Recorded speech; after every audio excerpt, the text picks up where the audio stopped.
praznika silaska Svetog Duha na apostole, 1. juna po novom, a 19. maja po starom kalendaru, Pravoslavna crkva proslavlja svetog sveštenomučenika Patrikija.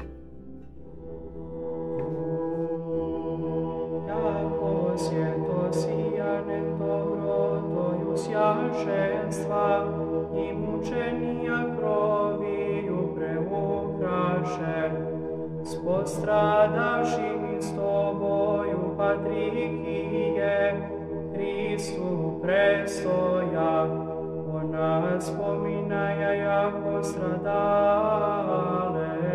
česni.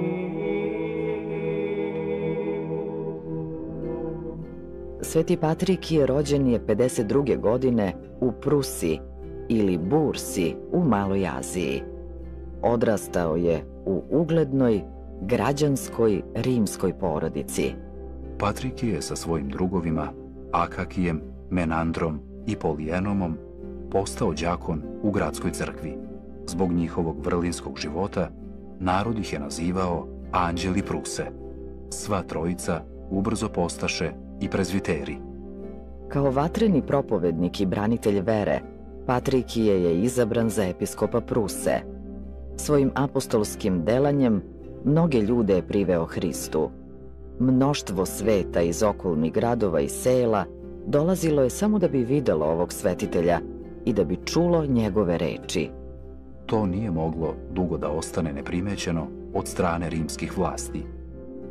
U grad je poslat namesnik Julije da kao gradonačelnik zavede red, hrišćansko stanovništvo zastraši i ponovo ih vrati idolopoklonstvu. Namesnik Julije je shvatio da postoji samo jedan način da građane Pruse vrati rimskom idolopoklonstvu. Namerio je da natera njihovog vladiku i sve sveštenike da javno priznaju lažne rimske bogove i da im se poklone i prinesu žrtvu. Tada su episkopa Patrikija zajedno sa sveštenicima Akakijem, Menandrom i Polijenomom uhapsili i doveli kod obližnjeg jezera. To je bilo mesto gde je izvirala vrela voda i gde se nalazilo najveće pagansko svetilište tog grada. Po Julijevoj naredbi na suđenje su morali doći svi stanovnici grada i okoline. Skupilo se na hiljade ljudi. Tada namesnik upita Patrikija: ko stvori ove lekovite vode?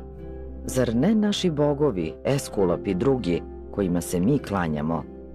Sveti Patrikije mu smelo odgovori: vaši su bogovi demoni, a ove vode, kao i sve ostalo, stvorio je Hristos, Gospod i Bog naš.